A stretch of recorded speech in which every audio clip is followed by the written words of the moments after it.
We are joined, I'm Cory Brada from the Hawkeye of the Storm and the voice of college football. We're joined by a special guest from the Coloradoan. I'm joined by Kevin Lytle, and Kevin is here this evening to help us break down what is a very impressive matchup now, especially with what we saw out of Colorado State last week. We are simulcasting, by the way. If you're listening, you're probably listening through the Iowa channel here at the Voice of College Football. We're also simulcasting to the Big Ten channel, as well as to Mark Rogers' main Voice of College Football channel. So, Kevin, first of all, appreciate you joining us. It's a little bit earlier out there right now, I know, but what's the weather like right now in Fort Collins? Yeah, it's great. I'm sitting out on my patio. It's a nice, pleasant evening. Sun's just going down, so it's a great kind of early fall evening. And so it feels like fall football. Certainly, we got some football this weekend, and I know a lot of Iowa fans. I'll just say it right up front. We're kind of labeling this game against Colorado State as being the easiest game on Iowa's schedule, and I don't think that's fair. Given what we saw to Colorado State last week against Toledo, do you want to kind of fill those who are kind of unfamiliar with the Rams in on what happened last week? Yeah, it's kind of a funky, situation for Colorado State. You know, the Rams started 0-2. They got pretty much beat up by South Dakota State. You know, an FCS team, albeit a very, very good one. Lost a late game against Vanderbilt, obviously a very bad SEC team. And things were not pleasant. It was a mad, frustrated fan base. And, Toledo had just, been a minute and a half or whatever away from winning at Notre Dame. And most people, betting lines, everyone kind of thought Toledo would roll over CSU, and Colorado State really played well. The defensive front, I think, was the highlight of that game. They just completely shut down Toledo. I think Toledo had 28 rush attempts for 21 yards, a pretty phenomenal number there. Colorado State had a bunch of sacks.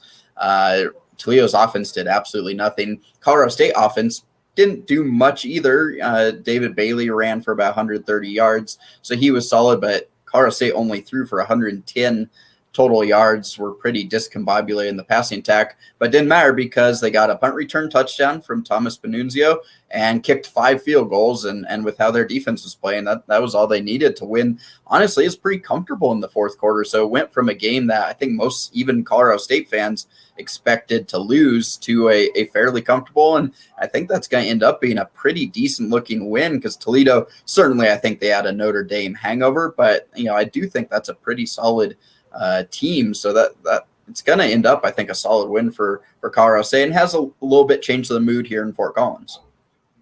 And of course, Iowa fans are familiar with Steve Addazio. He was I believe, the head coach at Boston College when Iowa played them in 2017. Yep.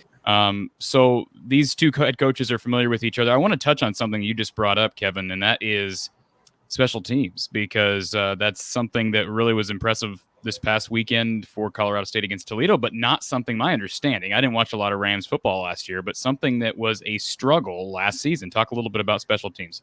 Yeah, last year, obviously, it was weird in a bunch of ways. Colorado State had probably one of the weirder seasons of everyone in the pandemic year. They only played 4 games out of 8 scheduled due to various things that we could talk for an hour about if we wanted to. But in back-to-back games, which I think were 3 weeks apart because of a couple cancellations, Colorado State gave up 5 special team touchdowns in a span of 6 quarters. It's stunning. I'd never seen anything like it. And the special teams pretty much all season struggled. And Steve Addazio, Colorado State doesn't have a special teams coach. Steve Addazio basically runs it himself. So he was taking a lot of heat for that. And in the offseason, all fall camp, he was saying our special teams are going to be electric. They're going to be electric, which, obviously is kind of a bold statement after what they had done last year. But so far, they've been pretty good. They had field goal kicking issues early, but last week they're great. Kane Camper, obviously 5 for 5. Ryan Stonehouse, he's one of the best punters in the nation. You'll probably see a decent bit of him Saturday in Iowa, I would think. And then, like I said, Thomas Panunzio kind of was returning punts by accident when he returned that one for a touchdown. Dante Wright is Colorado State's normal guy. He's out hurt. So they put in a freshman, Jarek Robinson. He muffed 2 punts. So he kind of got the hook there, and Panunzio, who is a cool story in his own right, returns one for a touchdown. And yeah, it was a great flip for Colorado State because, last year the special teams were very, very bad. So really, a nice feather in the cap for Steve Addazio there, because right now he's, backing up his statements about that special teams play. Absolutely. And as we know, special teams in close games can oftentimes decide a game, and Iowa has had that. Iowa hasn't really had close games so far, but as far as special teams, it's been a huge, huge bump for Iowa this year with punting and certainly the kicking game in general. People don't want to talk about punters, but as you mentioned, we've got maybe two of the best punters in the country this weekend facing off against one another, and field position's huge. I think I read a graphic that Iowa, as of right now, every time they trade punts with another team, Iowa ends up with a 14-yard field position advantage. So that may be neutralized this weekend.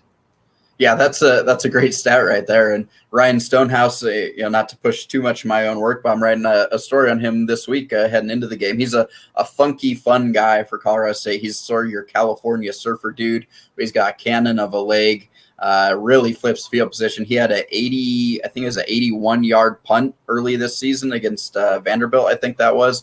So he's kind of a fun guy and a really good player. And yeah, punting isn't the sexiest thing in the world, but get Pat McAfee on the line. It's gonna be a for the brand type of day.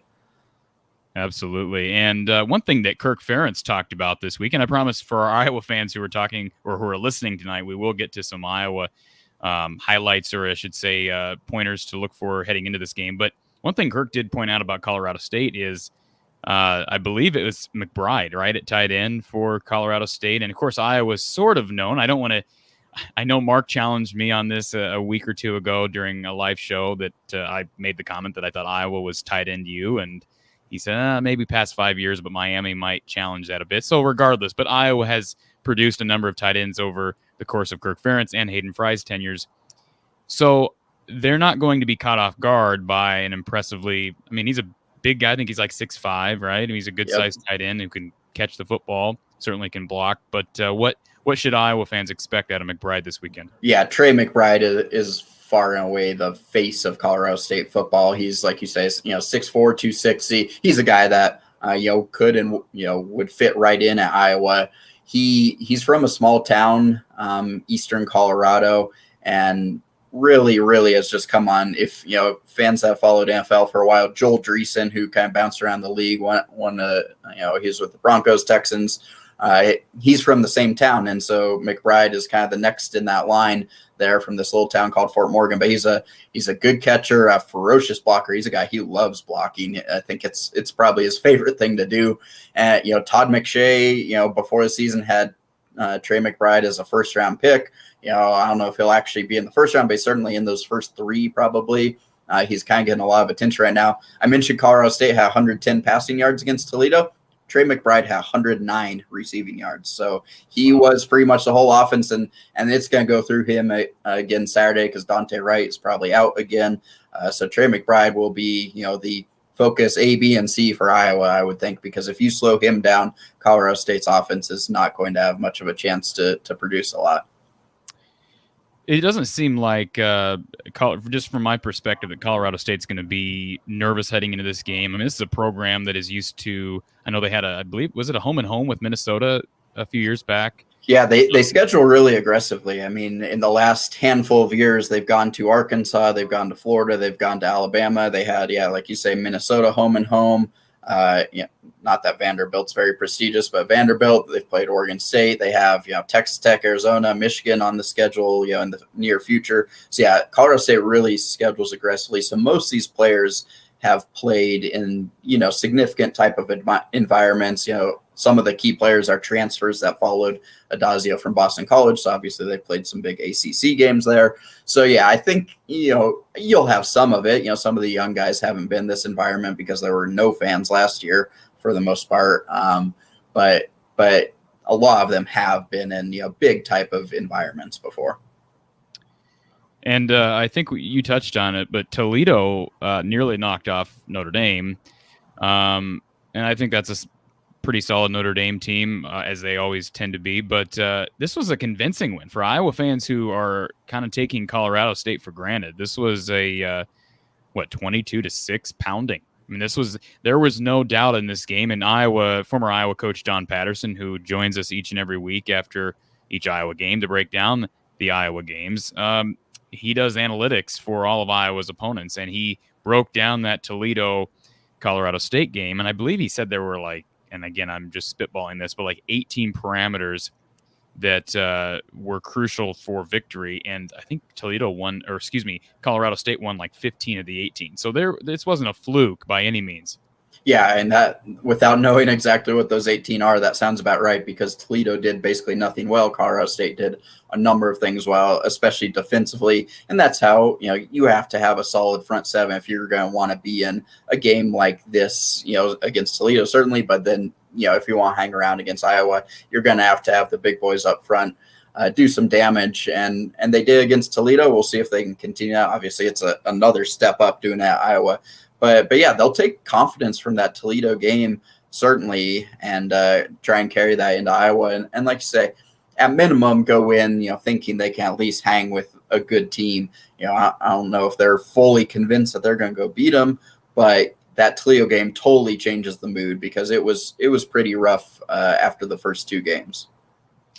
Sam Kim has a question here. What is the reaction with Iowa being so highly ranked? Is it more excitement or worry? I'm assuming this is for me.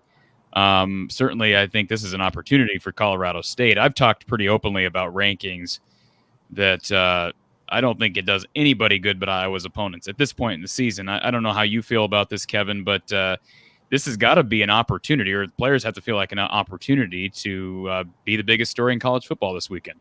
Yep, exactly. It's one of those, there's not really much for Colorado State to lose, especially since they beat Toledo. If they hadn't won that one, there'd be some different pressures locally of going 0-4 in non-conference play would be really bad. But now you've won that game. No one expects. I haven't found anyone. I'm sure you guys haven't found anyone that really expects Colorado State to win Saturday. So you're going in completely loose and free. And it's one of those, if you can be in it late, all the pressure flips to the other side. Colorado State, no pressure at all. If you lose to Iowa at Iowa, no one's going to be, alarmed or scared, confused or shocked or any of that. So it's one of those, loose and free type of games, because there's nothing really to lose, because you're not expected to even be competitive, much less win. Let's remember, and we saw it as Iowa fans and people covering Iowa, saw Iowa struggle last week with Kent State. Now, Kent State is, I think, better than people think. I think Kent State will be right there at the end in the MAC. I think they're going to be right there. I thought Toledo would kind of be a favorite in the MAC, but now I'm kind of questioning that. But Kent State's a solid football team. I think their quarterback is probably best in the conference.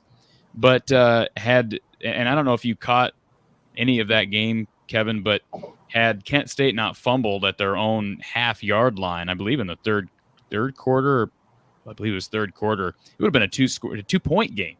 So there's no reason to think that Colorado State can't hang in this game. And like you said, they're playing with house money. Yeah, we could go and list, a million examples of, surprises like that. And I'm sure Colorado State and probably every team that's a big underdog this week will probably be doing that, because it happens. These are college football, Division I college football players. They all got here for a reason. They're certainly some level of talent. And if you kind of have a few things go right for you, have a few things go wrong for them, weird things happen. So yeah, absolutely, it can happen. I am curious to see if that Kent State game maybe locks Iowa in a little bit this week of, hey boys, we saw, what happened for a little bit last week. Let's make sure to put this one to bed early, or what, those can go many different ways. But yeah, crazy things happen. That's why this is one of the, most fun sports. And like you say, rankings, especially this year, they're all chaos and crazy anyway. I do think Iowa is really, really good, maybe one of those top teams, but it's also too early to know for sure about a lot of things.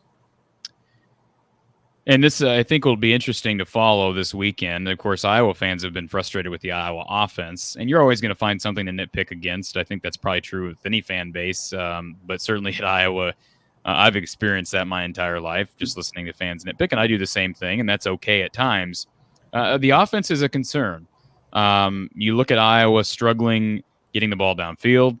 Certainly, they ran the ball better last week against Kent, but again, how much do we read into that, and how much is that related to the opponent? So as far as run defense is concerned for Colorado State, Iowa obviously the typical Iowa offensive line. It's a bit of a shuffle right now. They're really playing 6 to 7 guys, which is kind of odd. Although they did get Kyler Schott back on the interior last week. How does Colorado State match up against Tyler Goodson, who is one of the best, certainly one of the best in the Big Ten? He was first team All Big Ten last year, certainly one of the best in the country. How does Colorado State deal with him? The good thing for Colorado State is the best part of their defense is that front seven, and especially the defensive line. That's where their strength lies. Their weakness is in the secondary. They can be exposed in big pass plays. So they're in some ways somewhat fortunate that Iowa's, not exactly an air it out type of team. That said, I'm sure Iowa will look for opportunities because Colorado State can be very vulnerable there. So in that way, it's good. But on the flip side, in week one, South Dakota State, who has a couple potential pro guys on the O-line, kind of dominated the front unit there. So that's a worry to see how Colorado State will handle, a really talented front unit. So it is their strength, but boy, is it going to be tested. And then, the offense plays into it as well. If Colorado State's unable to move the ball at all and the defense is on the field all day, we've seen how that goes, which is fatigue, keep wearing down, then, hit a couple big ones and a game can get away from you. Mark Rogers himself, who must be checking in here, he says he's got Iowa number 1 in his rankings. Now, he ranks certainly based off a different criteria to what the AP voters do and the coaches. I think, and he's been very outspoken about how polls should be based off of resume, not on projections. I've been very outspoken about how I believe it's ridiculous that we have preseason polls because then they influence the rest of the polls. It makes no sense. And we do this year after year because I think it comes down to what people click on them. Absolutely. That's what it is. I mean, and I'm guilty of the same thing. I said to Mark, I think it was last week, that what's the first thing I do, Monday at noon? I check, whether it's basketball or football, I check the rankings, right? So, but Mark brings up an interesting point. Is there a team with a better resume as of right now? I think you could argue Georgia has as good or better of a resume, just given the fact that they knocked off Clemson, although Clemson nearly lost last week. There's a couple other teams. Penn State's looked good. They got a win against Wisconsin and now Auburn. Certainly, I think that they're right up there with Iowa. But as far as resume is concerned, Mark is absolutely right. I did like this comment from Corn and Cattle. First of all, you got to love the name here. But he says elevation should make Taylor, I'm assuming talking about Tory Taylor, his kicks look like moonshots. This game is not being played in Colorado. And I did read something, Kevin, earlier this week that I thought it was earlier this week. I don't think it was this evening, that the elevation in Fort Collins contributes to better punting numbers. Is there anything to that? So this is a fun debate, and I talked to Ryan Stonehouse, Colorado State's punter, about it because he gets very defensive about that, as you can imagine. It's one of those, anyone that follows baseball, you always hear that, oh, they play at Coors.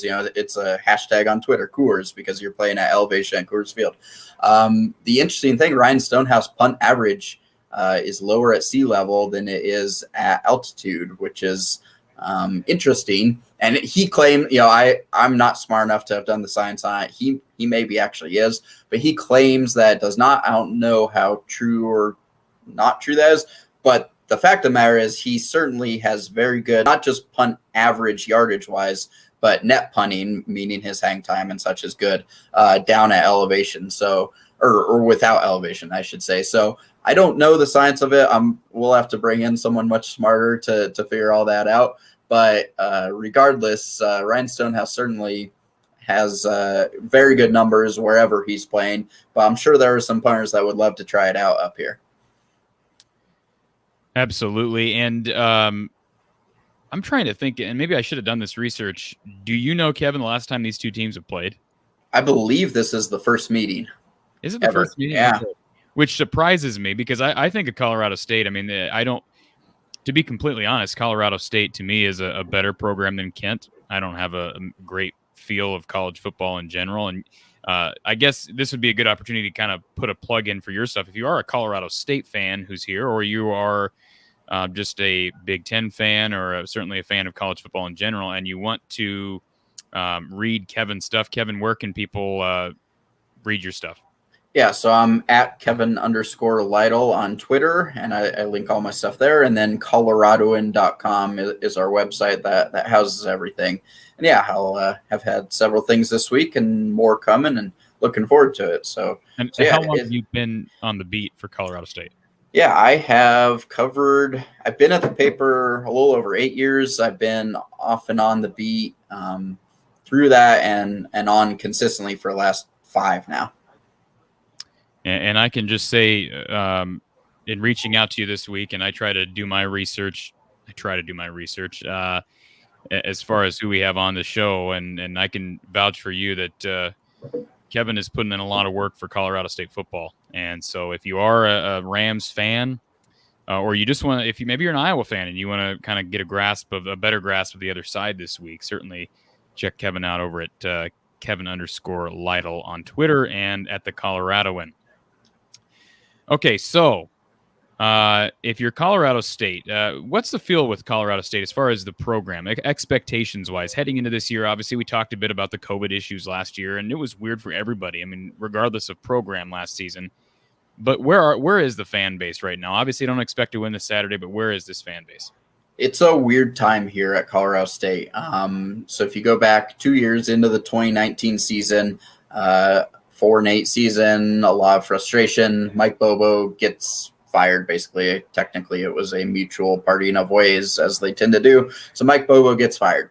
So you go into a coaching search, and Urban Meyer got involved. He coached at Colorado State, for a little bit in the early 90s before he became, the famous Urban Meyer. And he got involved and kind of handpicked several of his buddies that he thought Colorado State should hire. And the president and athletic director went through some of them. They actually had an agreement with Butch Jones before backing out of on that for a variety of reasons. Went one other way, and then finally pivoted to Steve Addazio, who at the time, basically a week before had been fired by Boston College. So Addazio gets hired. To be very honest, it was not a popular hire here at Colorado State, for fans for the most part. And then the Rams went 1-3 in a very abbreviated COVID season last year. So it's one of those, there was an asterisk because it was such a weird season that, I think people wanted to give the benefit of the doubt. But still a lot of skepticism, I would say, this offseason. And then starting 0-2, the fan base was really, really mad, to be honest. It was kind of one of the more hostile, I've been around this program for quite a while, and one of the more hostile environments I've seen. And then, like I say, the Toledo win helped neutralize that for a bit. But certainly I would say the fan base is skeptical right now, and really hoping for results to surpass what they're expecting. Because, right now there's a lot of worry that this season could go pretty sideways on Colorado State, in a 2-3 win type of year, which for the resources they put in, for a group of 5 team, that really can't be acceptable. So it's a weird time.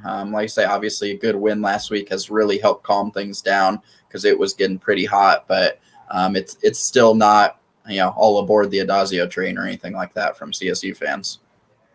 And Charles Pinster, going kind of back to the game here Saturday, one of our more loyal Iowa listeners, Iowa should be able to run the ball at will.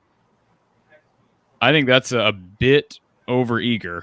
You look at the rushing numbers. I think Toledo, did they end up with like 20 yards rushing on Saturday? Yeah, they were under 1 yard a carry. And again, we're talking difference between a MAC offensive line and certainly a Big Ten and one of the better, I think, year in and year out Big Ten offensive lines. But Iowa had problems running the ball against Indiana. They had one big run with Tyler Goodson up the sideline. It was almost 50 yards that I think was accounted for over half of Iowa's rushing yards, or at least half of Goodson's rushing yards in that game. If you watch the Iowa State game, obviously a very good defensive front for Iowa State.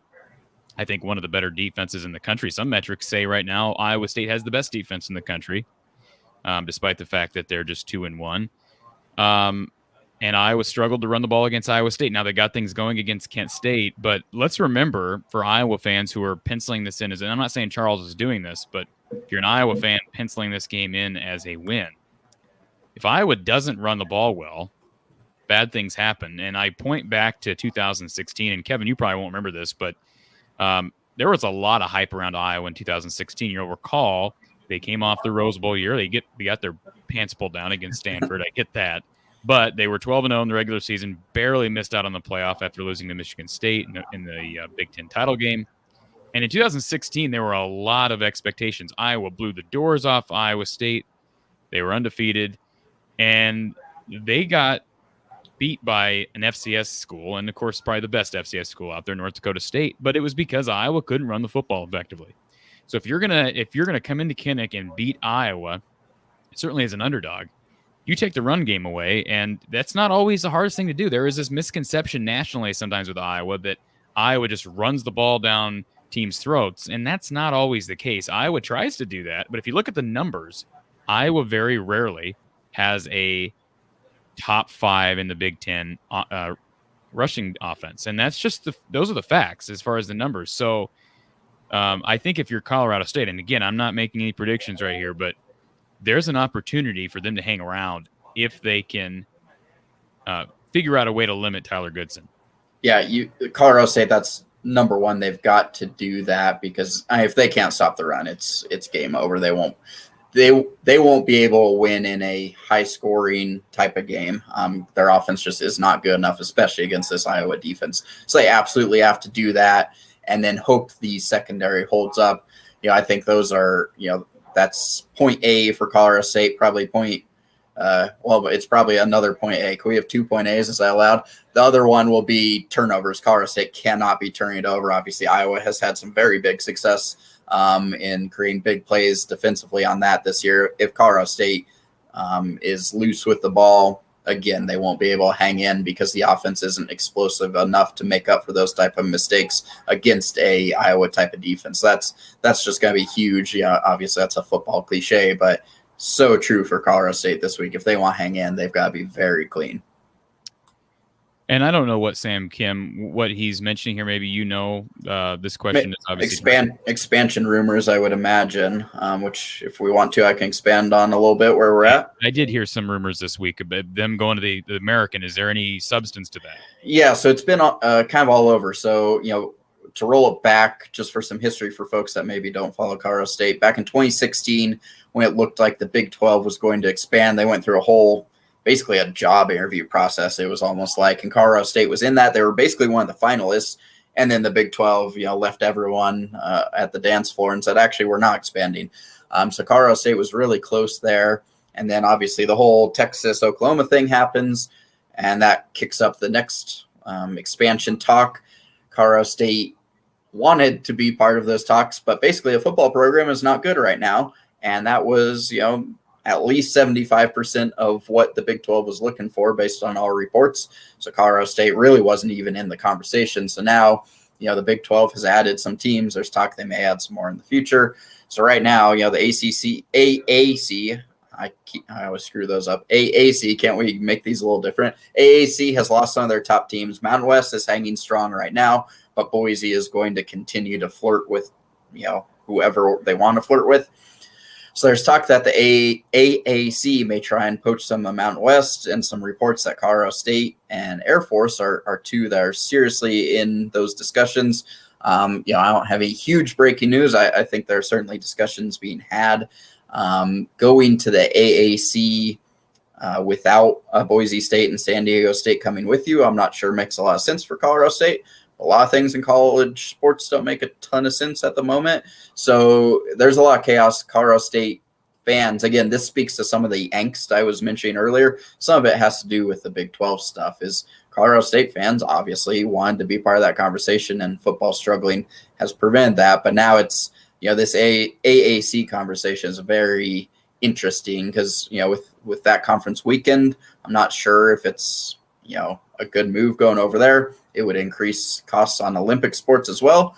But if you can get a better TV deal and all that jazz, then it probably is on the table. So I would say that is a possibility. I wouldn't call it a lock or anything like that, but I also wouldn't say absolutely not. It's not happening. If you do want to call us, the call line is open right now, 860-499-3332, 860-499-3332. 3-2, and certainly we are talking Iowa, Colorado State this weekend. But Kevin is the man to talk about or ask expansion questions as it relates to the Rams. Kevin, as far as the expansion talks are concerned, the AAC losing who they're losing. I mean, I think it's pretty clear they're losing probably their top 3 programs at this point. Yeah. I don't want to say it's a horizontal move for Colorado State, but if you don't get Boise State, if Boise State is not a package deal in this, does it make sense for CSU to move? And then you're talking about, I'm not saying travel's huge, and they would expand the footprint a little bit for the AAC. I mean, just geographically. But again, does it make sense to move when you have a bunch of schools kind of in the opposite part of the country without Boise? Yeah, it's very strange and tough. The reason I could see it making sense is if, it looks like Boise and or San Diego State are going to go elsewhere. Obviously, Boise hopes they're going to be in the next round for the Big 12 if the Big 12 does add a couple more teams. So if the Mountain West loses like a Boise, and especially Boise and San Diego State, then yeah, you probably don't want to be in that conference because it's fairly weak at that point. And so then maybe the AAC makes some sense. But if the Mountain West is staying as it currently is, but you're going off to the AAC that just lost its top teams, that really does not make sense to me. So that's why it's so complicated. There are just so many moving pieces. Just today with where everyone is, it doesn't make sense to me to make that move. But if you were to know that Boise is going to end up in the Big 12, then maybe it does make a little bit more sense to join. It's still a solid conference. The AAC, it's not like it's dead and terrible now.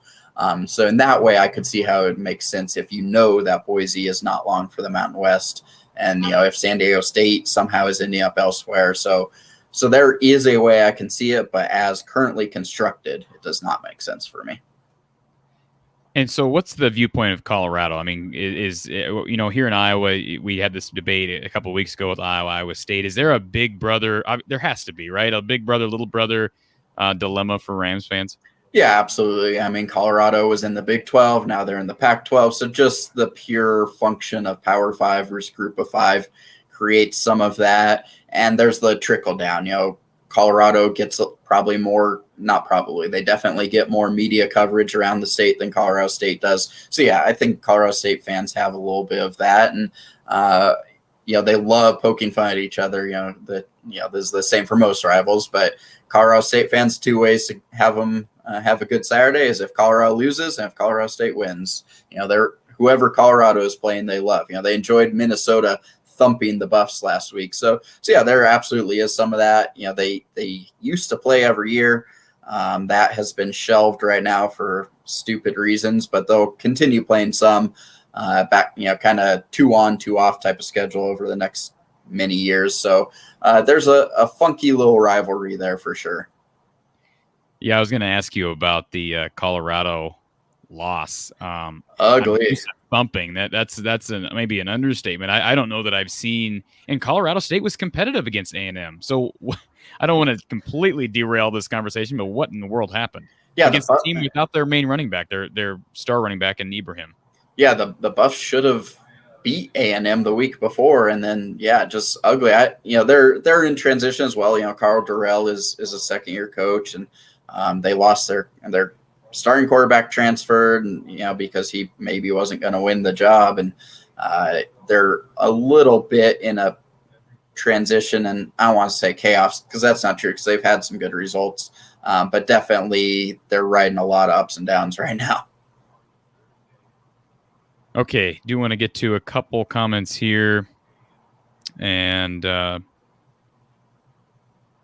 I see this debate in the chat between a couple of our listeners, watchers, talking about taking it one game at a time.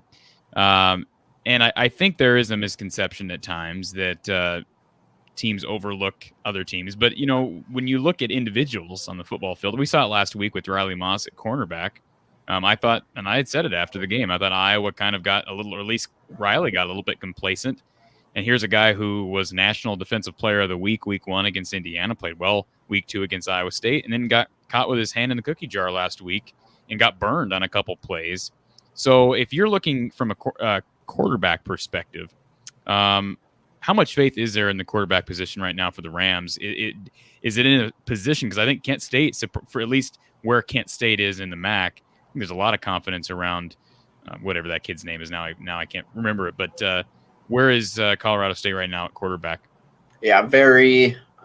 They're both set in who they're rolling with, but it's very unstable as far as production. Todd Centeo, he's a Temple transfer. He won the job last year going into week 1, and then quickly lost the job to Patrick O'Brien, who has now transferred out to Washington, where he's a backup. Centeo's a guy, he's a decent runner. They have to be cautious in how much they run. I'll get into that in a minute.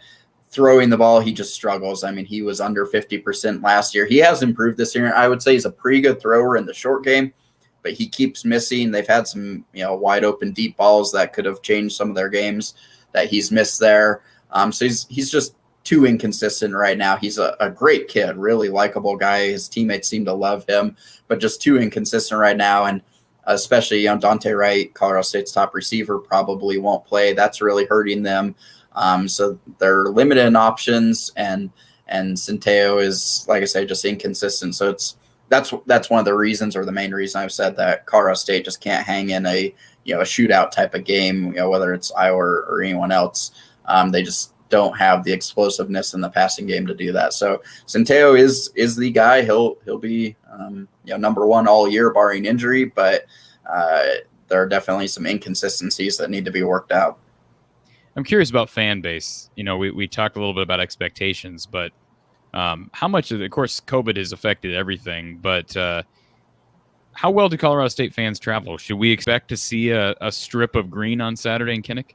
Yeah, I think there will be a decent one. So generally speaking, Colorado State fans, there's a pretty good little traveling base that, they pick kind of one road game a year to make, the marquee trip where them and their buddies all go. And this year, Iowa is clearly the top one. So obviously, you'll have some families and stuff, but I think you're going to have a pretty solid number of, green-clad fans there. I keep hearing from people. I've heard from a lot of people that are going out there. So I'm not sure I can put a number on it because it's hard, for people, to know people traveling from other parts of the country. But like when CSU went to Florida, when CSU went to Alabama, there were, legitimate chunks of fans for the Rams there. So I think you'll see that again at Kinnick. Mark Rogers is killing me. He says, I give Iowa the edge over Georgia, Penn State, and Oregon based on dominance of victories. Not something Iowa fans should want to hear out of the pundits, but it is true. Iowa has not, and that is one thing that worries me, Kevin, about this, that not necessarily this game specifically, but just moving forward for the Hawkeyes, we have not seen Iowa win close games. And if Iowa is going to have a year like they had in 2009, for example, or 2015, where you have an opportunity to go to a New Year's Six Bowl or have a chance to maybe go to the playoff, you have to be able to win close games. So, again, I go back to what Kent State, they were in an opportunity. They were in a position, and you look at the score, and it looks rather lopsided at 30-7, but they were in a position midway through that third quarter to force Iowa into a close game. And the fact of the matter is we don't know, as Mark brings out here, Iowa has been basically dominant, if you want to call it that. But the problem is you get into a close game, I really don't know how much faith Iowa fans, or the coaches, for that matter, have in Iowa's offense able to actually go win a game. And so if you're Colorado State's defense, I think it's going to be fascinating to see. Spencer Petras has played clean this year, hasn't thrown a pick, hasn't fumbled a football, nearly threw a pick last week, got away with one. But I wouldn't be surprised to see, I don't know how much Colorado State blitzes, but I wouldn't be surprised to see them take some shots and put him in difficult position, because he's still not comfortable. I know we want to fool ourselves and say, oh, he's going to be fine as Iowa fans. He is clearly not where he needs to be at this point for Iowa to be a top 5 team. The defense has been dominant. Spencer doesn't seem to always go through his progressions. I know we've beat this horse to death in Iowa, but that he just doesn't. And so if Colorado State can be in a position where you can make him make difficult decisions, the guy panics. I mean, he really does. I mean, even simple throws, you can tell he's a confident guy, but he also, once he has a kind of a bad thought into his head, it just seems like he tends to make decisions that are, really lack foresight. if you will. So is Colorado State, in your opinion, a team that can get into the backfield and actually make him make those tough throws? Yeah, they're an aggressive attacking defense. They like to bring numbers, and like I've said, their front seven is their strength anyway. So yeah, they're going to absolutely be doing that, bringing numbers, and kind of just gambling that they can cause disruption in the backfield, and shut down Iowa's offense that way, rather than kind of trying to play it straight up, hat on a hat, so to speak, that type of thing. So yeah, I think Colorado State will be aggressive and really try and attack this offense and see if they can get in the backfield and cause some mayhem there. I think that's their best chance to get some things done defensively. And I don't have this stat in front of me. I see a question here from Michael Wheatley, who I know Michael, if I recall, is a big Maryland fan. He asks, what's Iowa's FBS ranks for offense? I don't know, because I haven't looked at it since the Kent State win. And again, Iowa ran the ball better last week. But Kevin, if you didn't know this, after 2 weeks into the season, Iowa ranked dead last amongst Power 5 teams in total offense. Yeah, it's fascinating. If you look at the offensive numbers, I've been kind of checking them out heading into the game, and nothing there jumps out at you. You're looking at the offensive numbers saying, what is this? This is a top 5 team? And as you've talked about, there are some issues there offensively, but I think the defense plays a role in that too. When you're scoring on defense, that limits opportunities on offense, and it also limits the need to really be aggressive on offense. So it's one of those weird things that the numbers definitely don't jump out at you as like, oh my gosh, look at this offense or anything. But they're probably deceptive a little bit, I would say, especially if you're looking at it from a Colorado State perspective. But yeah, we're talking 2 different levels here too. There's the what you need to do to beat Colorado State level, and the what you need to do to go undefeated and make the college football playoff level. And those are probably 2 fairly different conversations on where Iowa will need to land offensively. And so Iowa's wide receivers on Saturday, we haven't really seen a whole lot from anybody really besides Charlie Jones and Tyrone Tracy. We saw Nico Reganey make a deep catch on a pump fake and a go route, really. And it was a big gain for Iowa, and just like a huge sigh of relief you could feel in that stadium, because there were some fans, and Don Patterson was there, and he talked about it after the game. There were fans who, I don't want to say they were starting to turn on Spencer, but this is where we are with Spencer Petras at quarterback here, Kevin, is you got a quarterback who has won 9 straight games. Okay. Now, as Don points out, as a former coach, he does believe, and I agree with him, that oftentimes a quarterback takes too much blame, and he also takes too much credit for wins and losses. But I mean, we're talking, again, 9 straight wins. Iowa hasn't lost since week 2 and last year when they blew a 17-0 lead against Northwestern, a game they absolutely should have won. Probably should have beaten Purdue week 1 had it not been for a couple of fumbles. And again, that's part of the game. But he has not lost since then. And yet Iowa fans, not all of them, but a lot of Iowa fans are kind of fed up with it. Is that a problem that Colorado State fans would like to have at this point? Yeah, having a quarterback that's won 9 straight games and you're not fully thrilled. There are a lot of teams in the country that I think would love to have that issue. So I do get it in a lot of ways, but it's one of those perception rules everything. In Iowa fan seat, I can see why you're looking at that, but there are a lot of schools that would love to have that problem. So it's all about how you're looking at it. All right, so I'm going to post this graphic up for people, and just so people are aware of where Iowa ranks in the FBS in total offense. And again, this is for the FBS, which I believe 130 teams in the FBS. If I'm wrong, somebody let me know. But I'm going to pop this graphic up here. This is not good, and this is after a win against Kent State. So they rank 119 out of 130. So, that's not good. And I think a lot of Iowa fans said, well, it's these first 2 weeks, it's opponent. You're not going to get, no offense to Colorado State, but you're not going to get any better opportunities to inflate your numbers than Kent State and Colorado State. That's just the reality of it. and it wasn't really helped last week. So again, I don't want to be like an alarmist, and I know I've probably been accused too much of pumping the brakes on this team, but Iowa's got to show something in the passing game this week. This is going to be, and I'll talk about it if you haven't already subscribed to my channel, From the Hawkeye of the Storm on YouTube. Go ahead and go over there if you're an Iowa fan and get coverage throughout the week leading up to this game. But Iowa's got to show something offensively, because if you go into Penn State, well, even Maryland, I mean, you get a short prep week for Maryland. And that's the one thing I don't think players are doing this, but you don't want to be in a bad spot of looking at, okay, we've got a short week ahead for Maryland, so we forget what we have on Saturday. And again, I don't think Iowa players are doing that. Certainly coaches won't be doing that.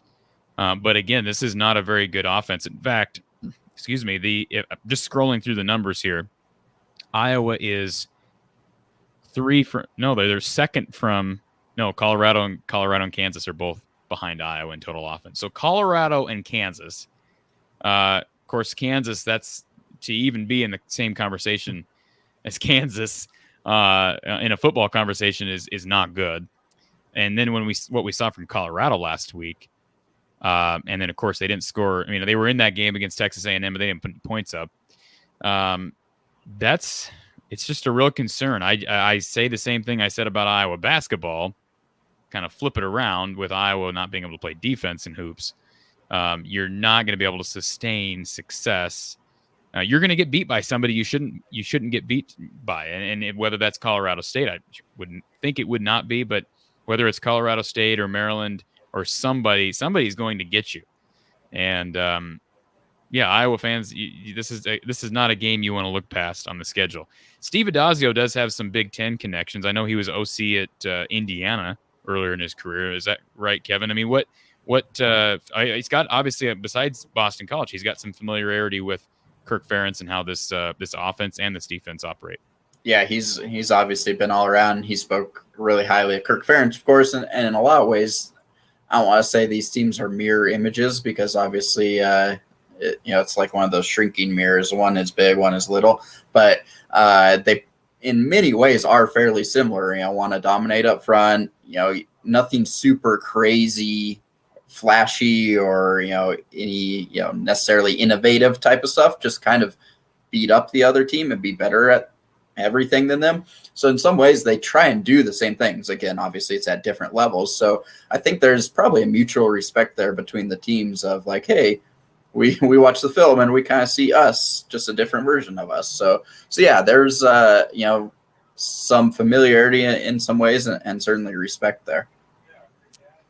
Michael Wheatley making a prediction, 31-10. I'm not going to give away my prediction at this point, but certainly that's a score I could see. I think if you're an Iowa fan, you're hoping for more than 31 points. I also think it depends on how you get to 31. Iowa, as you mentioned, Kevin, earlier in the show, has benefited from a lot of defensive scores, which is to a point not sustainable. Mark Rogers brings up Colorado State almost beat Michigan in a bowl game. When was this? That was a long time ago. Of course, Mark, remember this. It's in the 90s, 95-ish, mid-90s. So, yeah, cool fact. These players weren't alive, but.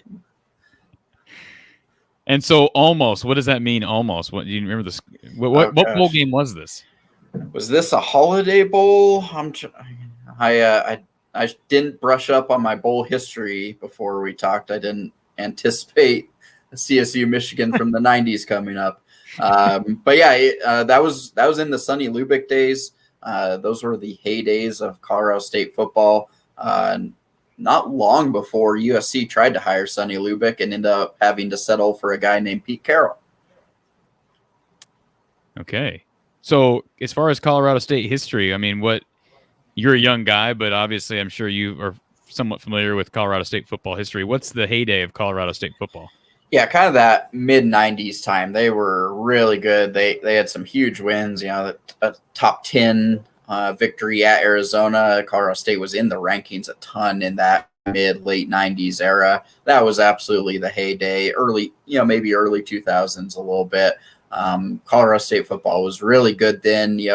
I don't know if anyone out there remembers, but that was when you would have Thursday night Mountain West games on ESPN. Colorado State played in a number of those when they were really good. So yeah, they've had some really good history and some really good teams. Sonny Lubick, the coach of those, is an absolute legend here. He still lives in town. You still see him. He's the nicest human being you'll ever find. Treats everyone as if they're the most important person he's ever met in his life. So, if you want to make a Colorado State fan happy, just mention the Sonny Lubick era and ask them about that, and they'll talk to you all day, because that was the time for Colorado State football. Good question here from Charles. I know we're jumping all over the place. Who's going to match up with Sam Laporta at tight end? I do think there's something to be said about a team that runs, I don't want to say similar offense, or at least similar concepts, where Iowa does run tight end heavy sets. So I do think that plays to Iowa's advantage as far as being able to defend a tight end like McBride. I thought it was interesting. Kirk Ferentz said, I thought it was interesting. His terminology during his press conference this week, he said, we don't really have anybody like this kid, which I thought was interesting. Care to offer any guesses as to what he means by that? Because Iowa obviously has had its fair share of tight ends and different types of tight ends over the years. Yeah, that's an interesting comment. I think part of it's probably just pumping up your opponent, kind of a normal coach tactic to speak very highly of who you're playing. But I think that does also speak to what Trey McBride is doing nationally and the attention he's gained. He is dominant. Iowa has seen guys like him. It's not like he's a never been seen before type of player, but that is an interesting comment to me. And like I say, it's probably partially, just praise, but partially probably putting his team on alert of watch out for this guy at Colorado State, because if we don't give him proper attention, he'll do some real damage. So talk a little bit about the defense. Who does match up with Sam Laporta?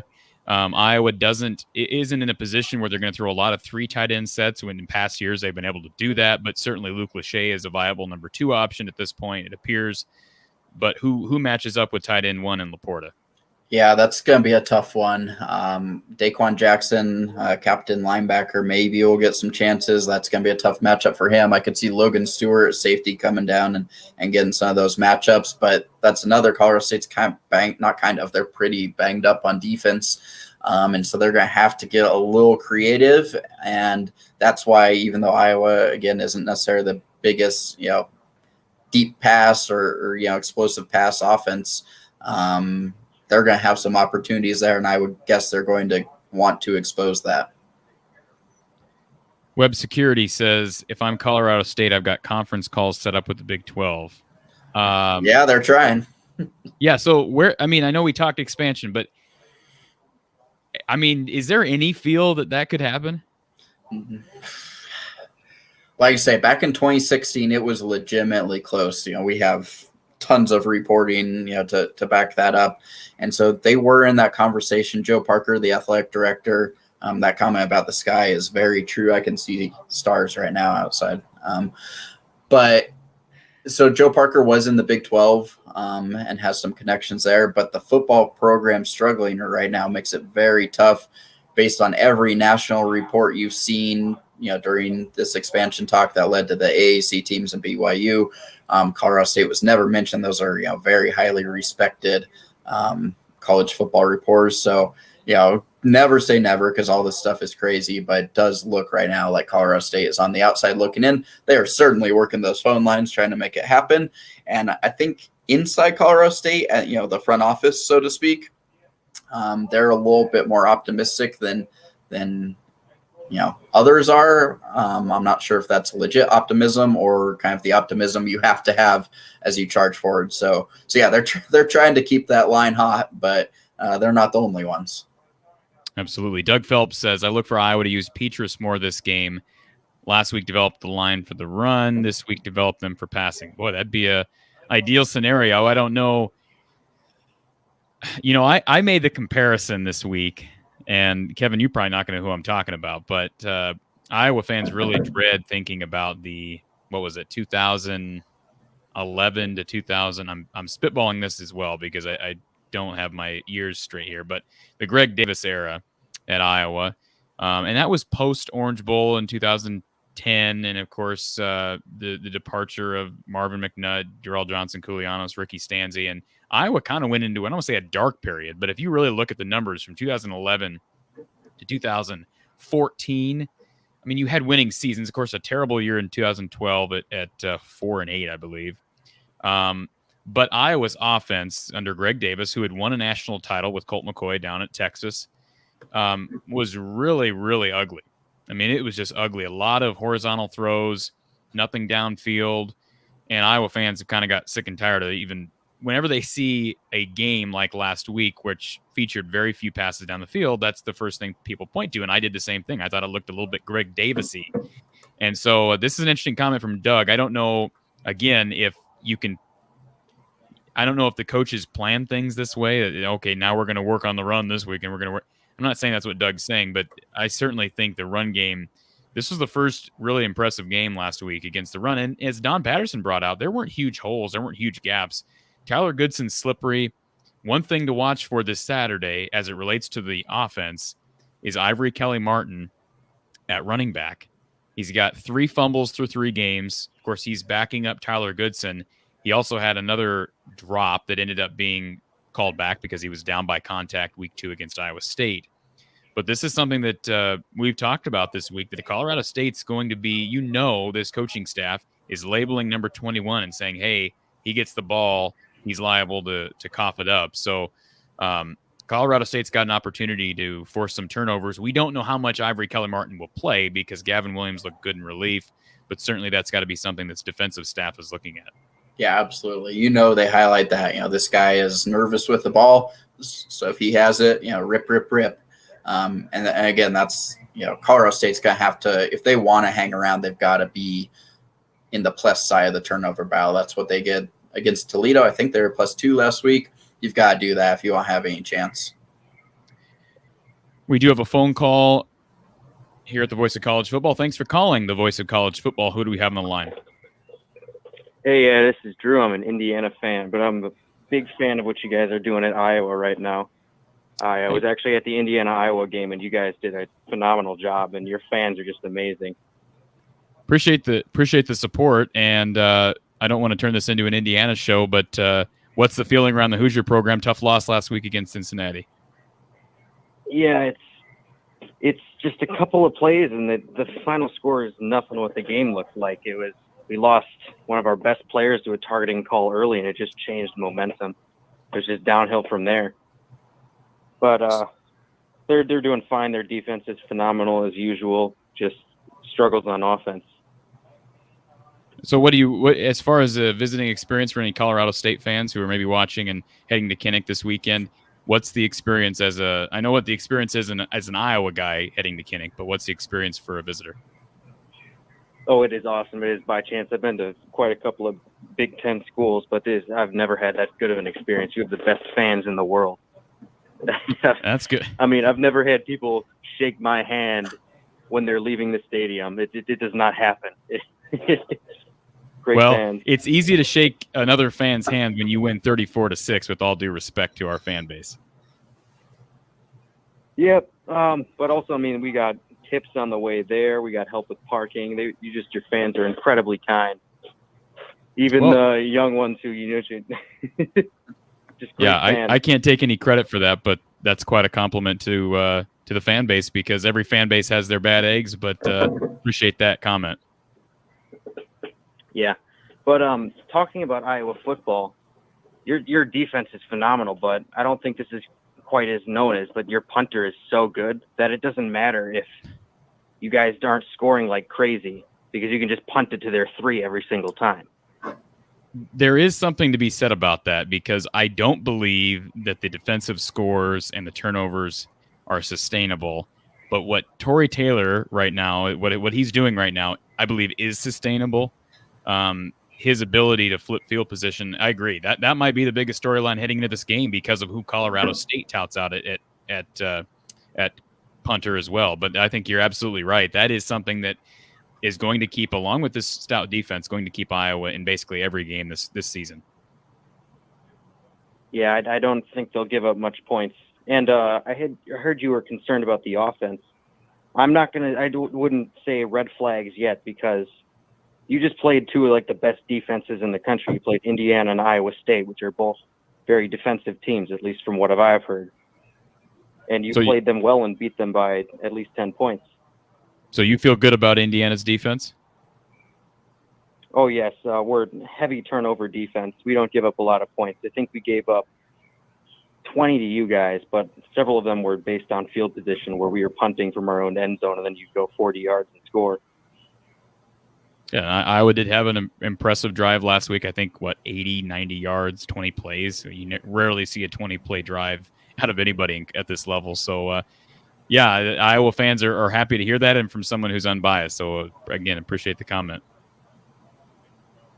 Yep. I also like 84, whoever that is. That tight end is very big. He gets the job done. Oh, Laporta? Yeah, sure. Great. Petrus has a cannon. He's not the best, most accurate passer, but if you can just have him force the ball downfield and have him as a game manager, I think your offense will do just fine against most competition you'll face this year. Well, again, you're preaching to a lot of fans who want to hear positivity, and we did hear this week from Kirk Ferentz that he said, I believe it was Tuesday, was the best offensive practice that Iowa's had so far this season. So maybe you're onto something. Yeah, I hope you guys do great. I'm actually kind of rooting for you guys. Usually don't root for other Big Ten teams, but I'm just blown away by the kindness of your fans, and I think you guys have a really good football team. Hey, I appreciate that, man. I appreciate you calling in. Yep. All right. So, all right, have a good night and stay safe. Yep. All right. Goodbye.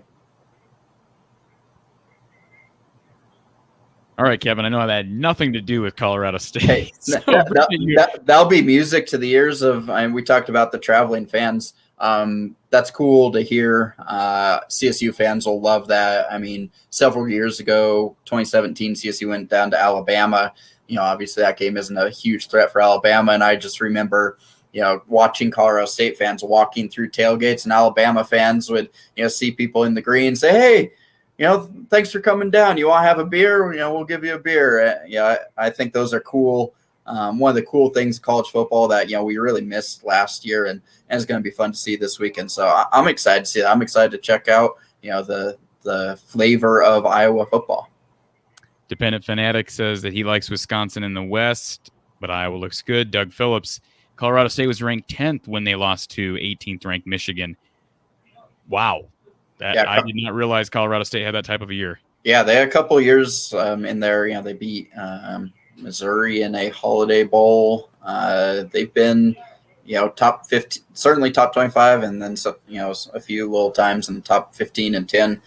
Like I say, some really, really good years there that unfortunately have kind of been lost with recent success or lack of success. But there's some good history at Colorado State. Interesting comment from Ben, and I don't have the numbers in front of me. He says Maryland is the only team in the Big Ten to be top 25 in both offense and defense. That's sort of an interesting statement. And this is a compliment to you, Kevin, because we've had Jim Coyle of Indiana Radio on. We've had Levi Stevenson of SB Nation for Iowa State. And there were some fans, and again, I get it, and the Iowa State rivalry can get heated, sort of, I'm sure, like Colorado State, Colorado, but that we're ripping these guys for being homers, and I don't see that I don't see anybody ripping you in the comments tonight, Kevin. So I think people are, and you seem to be level-headed. I'm not saying Jim and Levi are not.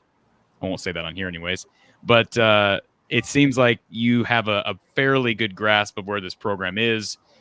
And as far as the score, do you care to make any, maybe not score right now, but as far as predictions as we kind of finish off this show? Yeah, I can do a score if we want. I made one to someone else the other day, so I'll just keep sticking with that one because I feel decent about it. I think I said 34-6 for Iowa. I think the Colorado State offense just really going to struggle, and I worry for the Rams that they'll cough up the ball once or twice, and that can really swing things in a little bit more ugly way. So 34-6 is where I've got it for Iowa.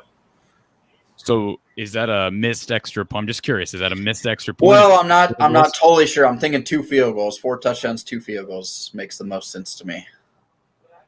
Okay. Well, It should be an interesting game. I think it's an underrated game on the schedule. It worries me. It worries me a little less given the fact that Iowa did struggle last week against Kent State. And I'll say that's a wake-up call. But and appreciate this comment here from Joseph. Again, no offense to Levi, and I like this comment. How about this one? I was chuckling at that one. If I can tell a quick little side story here. Yeah, go ahead. So before each game, I just tweet out, several hours before, I say, this Saturday's game, who's going to win? What's the score going to be? And a buddy, Eddie Hers, who covers Colorado State for another paper in Colorado, he always replies with some smart aleck score. So he'll give me a 5-3 or, a 3-2, something like that. So, it's Justin, I'm sorry, I'm screwing your name up, but, yep. But I was wondering if you're Eddie in disguise, because that's some he'd say. Three safeties. There we go. I love that. That's a fun one. If Iowa gives up 3 safeties, we may see a quarterback change. I was going to say, you're going to have a heck of a discussion next week if that happens, huh? But again, it's sort of what we've seen so far this year, because you've got first 2 weeks where you basically Iowa's done very little offensively. Again, like the fan that called in brought out good defenses that Iowa face, but scored a decent amount of points. 27 points against Iowa State, 34 against Indiana, but yet so many of those were defensive scores. So would not be shocked to see. We had a safety last week. I think Iowa's first safety in several seasons. So should be interesting. Again, we want to extend our thanks to Kevin. And again, one more reminder to everybody, if you're a Colorado State fan or just a lover of college football and certainly the great state of Colorado, follow Kevin _Lytle on Twitter, and certainly at the Coloradoan. Check out his stuff, especially in anticipation of this game on Saturday. And Kevin, will you make it up to Iowa City? Yep, I fly out Friday afternoon, and we'll be there for the game Saturday. So really looking forward to it. I think it's going to be a lot of fun to see this. And I know CSU fans are really excited to see Kinnick and everything. So it should be a really fun weekend. Have you been to Iowa before? I've been to Iowa, not out this far east in Iowa, though. So what part of Iowa have you been to? Kind of just through Des Moines, really, and pretty quick in and out, really, through Des Moines and then up north. So my Iowa time is fairly limited. So a good chance to see another new part of the country for me. Absolutely, and we certainly hope you have the experience that our caller earlier had in visiting. And again, a reminder for everybody: Colorado State on the road taking on the Iowa Hawkeyes on Saturday, 2:30 p.m. And the game can, of course, be watched on Fox Sports 1. And when the game is over, be sure to tune right here to Iowa Postgame at the Voice of College Football. We'll be simulcasting on the Iowa channel as well as the Big Ten channel. And, of course, you can follow our stuff from the Hawkeye of the Storm on Twitter, Facebook, YouTube. You can see there the ticker at the bottom of the screen. Kevin, again, appreciate the time, and best wishes this weekend and safe travels to Iowa City. Yeah, thanks for having me. This was a lot of fun. All right, for Kevin Lytle, Cory Brada from the Hawkeye of the Storm, Iowa, Colorado State this Saturday. We'll talk to you soon.